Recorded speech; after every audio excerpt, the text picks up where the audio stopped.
আমাদের এক্সপোর্ট গত 7 মাসে মাইনাস, যেটা বাংলাদেশের ইতিহাসে এই প্রথম যে এক্সপোর্ট কন্টিনিউয়াস মাইনাস হচ্ছে।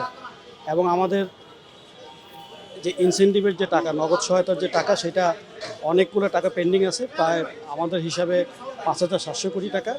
তো সেই টাকা ছাড় করার জন্য ঈদের আগে যাতে শ্রমিকদের বেতন বোনাস দিতে যাতে অসুবিধা না হয়, সেটা আমরা চেয়েছি ওনার কাছে। আর আমরা 2 মাসের একটা সফট লোন চেয়েছি, যাতে শ্রমিক কর্মচারীদের বেতন দিতে গার্মেন্টস ইন্ডাস্ট্রি অসুবিধা না হয়। কারণ আপনারা জানেন যে সবগুলো ফ্যাক্টরি কিন্তু ইনসেন্টিভ পায় না। কিছু ফ্যাক্টরি আছে যে ওভেন ফ্যাক্টরি আর সোয়েটার ফ্যাক্টরি, এরা কিন্তু ইনসেন্টিভ খুব কম পায়। তাহলে ওই ফ্যাক্টরিগুলো তো বেতন দিতে পারবে না। তো যেহেতু আপনার এই মার্চ এবং ফেব্রুয়ারি মাসে 60 দিনের মধ্যে 25 দিনই বন্ধ, সরকারি বন্ধ, নির্বাচনে বন্ধ, তা আমাদেরকে 35 দিন কাজ করে 60 দিনে বেতন দিতে হবে। তো সেটা তো আমাদের পক্ষে সম্ভব না।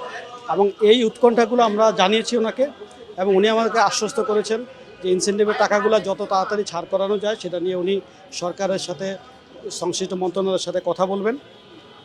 এবং স্যালারি সাপোর্ট নিয়ে আমরা যেটা চেয়েছি, উনি আমাদেরকে অ্যাডভাইস করছেন সরকারকে জানানোর জন্য, অর্থ মন্ত্রণালয়কে জানানোর জন্য। ওনার পক্ষ থেকে উনি কোনো নেগেটিভ কিছু বলে নাই, উনি আমাদেরকে আশ্বাস দিয়েছেন। আমাদের হিসাব অনুযায়ী 1 মাসের স্যালারি আসে 6.5 থেকে 7,000 কোটি টাকা। তো 2 মাসে 14,000 কোটি টাকার মতো লাগবে সফট লোন, সেটা আমরা ওই ফিগার মেনশন করেছি। উনি আমাদেরকে আশ্বাস দিয়েছেন, উনি মোটামুটি খুব ভালো মিটিং হয়েছে, উনি প্রত্যেকটা প্রস্তাবই পজিটিভলি নিয়েছেন। কারণ আমরা তো যৌক্তিক জিনিসগুলো নিয়ে আসছি ওনার কাছে। এসএমই আমাদের এজেন্ডার মধ্যে ছিল। আর এইখানে এখন যে পদ্ধতি আছে ইনসেন্টিভ প্রদান করার, সেটা হলো ফার্স্ট ইন ফার্স্ট আউট পদ্ধতি। তা আমরা বললাম যে ওইভাবে তো এসএমই পাবে না, এসএমইর জন্য আলাদা একটা স্পেশাল ব্যবস্থা করতে হবে। কারণ আমরা মন্ত্রণালয়কে এসএমইর জন্য চিঠি দিয়েছি আলাদা একটা ফান্ড দেওয়ার জন্য।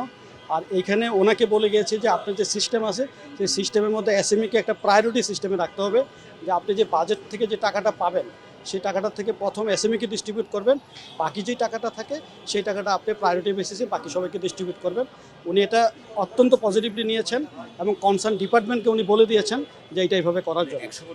তা আমরা উনি আমাদের কথাগুলো পজিটিভলি নিয়েছেন এবং বলেছেন যে অ্যাকর্ডিংলি এই আগামী যে ইনসেন্টিভ যেটা দিবে সেখান থেকে এটা কার্যকর হবে। আমরা কিন্তু অর্থ মন্ত্রণালয়ের কাছে প্রথম চিঠি দিয়েছি এবং অর্থ সচিব যে আছেন ওনার সাথে আমরা বসেছি, ওনাকে আমরা আমাদের এই টোটাল বিষয়গুলো কিন্তু জানিয়েছি। আর অর্থমন্ত্রীর সাথে বসার সাথে সাথে পাশাপাশি গভর্নরের সাথে বসার প্রয়োজন মনে করেছি, তাই আমরা গভর্নরকে একই বিষয় কিন্তু আমরা গভর্নরকেও জানিয়েছি।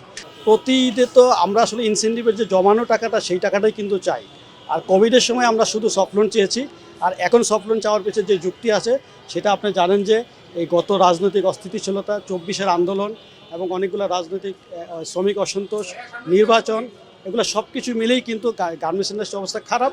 এবং ট্রাম্পের যে ট্যারিফের ইস্যু আছে সেখানেও কিন্তু আমরা ইম্প্যাক্টেড অলরেডি। এবং আপনারা দেখছেন যে 7 মাস আমাদের এক্সপোর্ট মাইনাস। তো এই মাইনাস অবস্থাতে ইন্ডাস্ট্রিকে রাখা যাবে না। আমরা সেই উৎকণ্ঠাগুলো আমার গভর্নমেন্টকে জানাচ্ছি, সরকারকে জানিয়েছি এবং ওনাকেও জানিয়েছি।